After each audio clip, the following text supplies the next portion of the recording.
تحریک آزادی میں علماء اور مسلمانوں کی کردار سامعین وقار 1857 سے لے کر 1947 تک ہندوستان کی تاریخ یہ بہت زیادہ اہمیت کا حامل ہے۔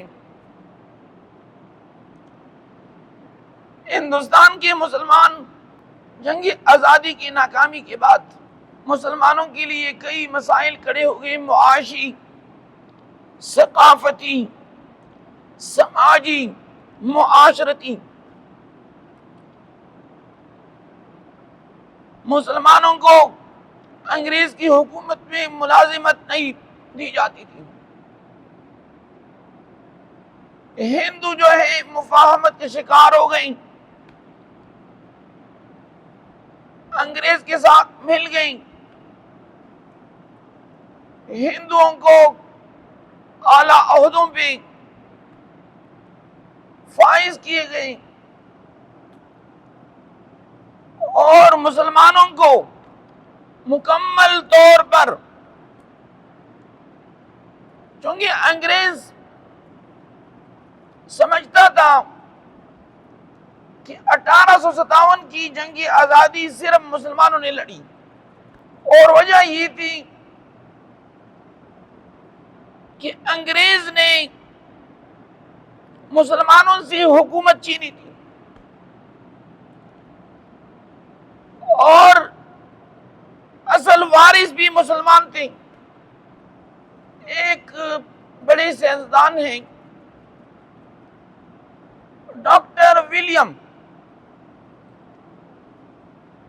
ولیم نے برطانیہ کے وائس رائے کو رپورٹ بھیجی کہ ہمارے لیے مشکلات ہیں، اور مشکلات مسلمانوں کی وجہ سے، اور مسلمانوں میں خصوصی طور پر علماء ہے، اور دوسرے نمبر پہ قرآن عظیم الشان۔ جب تک مسلمانوں کے اندر جہاد کا جذبہ موجود ہوگا، ہم ہندوستان کے اوپر حکومت نہیں کر سکتے۔ جب تک قرآن کی تعلیمات، قرآن عظیم الشان کی تعلیمات کی جو مراکز ہیں، مساجد اور مدارس آباد ہوں گے، ہم یعنی انگریز، ایسٹ انڈیا کمپنی ہندوستان کو کنٹرول نہیں کر سکتے۔ ہمارے لیے ضروری ہے کہ قرآن عظیم الشان کا خاتمہ کریں، اور پھر جو علماء کرام ہیں جہاد کا فتویٰ دیتے ہیں، قرآن کا خاتمہ دوسرے نمبر پہ علماء کا۔ انہوں نے لکھا ہے، ایک مؤرخ ہیں ایڈورڈ تامس، ان کی کتاب یادداشت، اس میں لکھا ہے کہ 1861 میں انگریز نے 3 لاکھ قرآن عظیم الشان کی نسخوں کو جلایا۔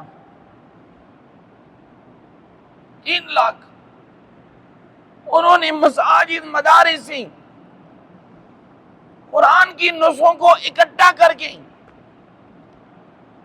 3 لاکھ قرآن عظیم الشان کی نسخوں کو جلایا۔ اور یہی جو رشیا ہے، وہ تحریر ہیں، انہوں نے تاریخ میں لکھا ہے کہ ہم نے یہ ارادہ کیا کہ ہم قرآن عظیم الشان کو ختم کریں، نعوذ باللہ من ذالک۔ انہوں نے کہا کہ ہم نے تمام نسخے جلائیں، افغانستان، سمرقند، بخارا، تاشقند۔ فوجی ایک گھر کے ساتھ گزر رہے تھے، گھر میں 10 سال کا بچہ تھا، جو حافظ قرآن تھا وہ تلاوت کر رہا تھا. رشین جو آرمی ہے ان کی جو جنرل ہے انہوں نے دیکھا کہ یار قرآن کی نسخے تو ہم جلا چکے ہیں، علماء کو ہم شہید کر چکے ہیں، لیکن مسلمانوں کے دلوں کے اندر جو قرآن ہے حفظ ہے، لہذا ہم قرآن کو ختم نہیں کر سکتے. اس لیے اللہ رب العزت نے فرمایا ہے اِنَّا نَحْنُ نَزَّلْنَا الذِّكْرَ وَإِنَّا لَهُ لَحَافِظُونَ، کہ بے شک ہم نے قرآن کو نازل کیا ہے اور ہم ہی قرآن کی حفاظت کریں گے. اللہ رب العزت حفاظ کرام کے ذریعے، علماء کرام کے ذریعے قرآن عظیم شان، جو حافظ ہوتے ہیں وہ لفظ کی حفاظت کرتے ہیں، جو عالم ہوتے ہیں علماء یہ قرآن عظیم شان کی معنی مفہوم تفسیر کی حفاظت کرتے ہیں، اور یہ سلسلہ قیامت تک جاری رہے گا.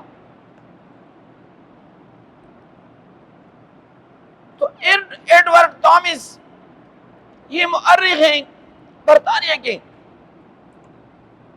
انہوں نے اپنی کتاب یادداشت میں لکھا ہے کہ 1861 میں ہندوستان میں انگریز نے 3 لاکھ قرآن عظیم شان کی نسخے چلائے.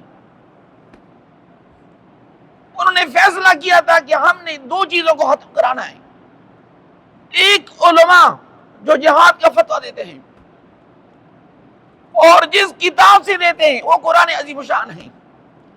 چونکہ انگریز جہاد کو دہشت گردی کہتے ہیں، یہ تو اور جو کہتے ہیں کہ جی دہشت گردی، مسلمان کبھی بھی مسلمان کے خلاف نہ مسجد میں جا سکتے ہیں نہ کسی اور جگہ، یہ یہود و نصارہ کی سازش ہے. تو ایڈورڈ تھامس نے لکھا ہے کہ 3 لاکھ نسخوں کو انہوں نے ہندوستان میں چلایا، اور اس کے بعد ایسٹ انڈیا کمپنی میں فیصلہ کیا کہ علماء کرام کو پھانسی دیا جائے. انہوں نے اپنی یادداشت میں لکھا ہے کہ 1964 سے لے کر 1864 سے لے کر 1867 تک انگریز نے 14,000 علماء کرام کو پھانسی دی. 14,000 علماء کرام. اور اسی ایڈورڈ تھامس نے یادداشت میں لکھا ہے کہ دہلی کے جو چوک ہے نا، ایک دہلی چوک ہے، ایک خیبر تو ایک وہاں پر ہے جہاں پر یہود تھے، ایک ہے خیبر پختونخوا میں خیبر. وہ تاریخ میں پڑھ رہا تھا کہ ادھر ہندوستان کے اندر 2 چوک ہیں، اس طرح چوک کے نام رکھے جاتے ہیں، اس طرح اسلام آباد چوک. تو انہوں نے لکھا ہے کہ دہلی کے کوئی ایسا درخت نہیں تھا کہ جس کے ساتھ عالم دین کا سر نہیں لٹکائی گئی ہوں. ہر درخت کے ساتھ دہلی میں علماء کرام کی سروں کو لٹکایا گیا. یعنی اتنی بدترین ظلم بربریت. اور دہلی میں انہوں نے 500 علماء کرام کو، صرف دہلی کے اندر 500 علماء کو. اور اس میں تاریخ نے لکھا ہے علامہ فضل حق خیر آبادی، اللہ رب العزت علامہ فضل حق خیر آبادی کی قبر پہ کروڑوں رحمت نازل فرمائیں. سب سے پہلے انگریز کے خلاف 1857 میں علامہ فضل حق خیر آبادی نے فتویٰ دیا تھا کہ ہم نبی آخر زمان محمد مصطفیٰ صلی اللہ علیہ وسلم کے ماننے والے ہیں، لہذا انگریز حکومت کے خلاف جو مزاحمت ہے، احتجاج ہیں، پروٹیسٹ ہیں، آزادی کی تحریک ہیں، یہ جائز ہے۔ تو لہذا مسلمانوں کے لیے، چونکہ اس وقت مسلمان اپنی مذہبی آزادی ہیں، قرآن عظیم شان کی جو تدریس ہیں، درس حدیث ہیں، درس فقہ ہیں، انگریز کی حکومت میں آزادی کے ساتھ یہ نہیں کر سکتے تھے۔ پھر ناموس قرآن، ناموس رسالت، مسائل آتے، وہاں پر انگریز جج بیٹھتے، عیسائی۔ اس لیے نبی علیہ الصلوۃ والسلام نے فرمایا کہ کفر جو ہے تمام ملت واحدہ ہیں، کفر جو ہے جہاں پر ہیں وہ ایک ہی ہیں، ہندو ہیں، عیسائی ہیں، یہودی ہیں، مشرک ہیں، وہ ایک ہی ملت ہے۔ علامہ فضل خیر آبادی نے دہلی کی مسجد میں جمعے کے دن انگریز کے خلاف جہاد کا فتویٰ دیا، اور علامہ فضل خیر آبادی اس وقت کے جو بادشاہ تھے، ظفر بادشاہ، ان کے ساتھ بھی مل گئے، ان کو جو سیاسی طور پر ان کو کہا کہ اب انگریز کا یہاں پر جو وجود ہیں، ہر طرح کی سیاسی، سماجی، معاشرتی طور پر یہ مسلمانوں کے لیے ظاہری قاتل ہیں۔ تو علامہ فضل خیر آبادی کی سیاسی قربانی بھی ہے،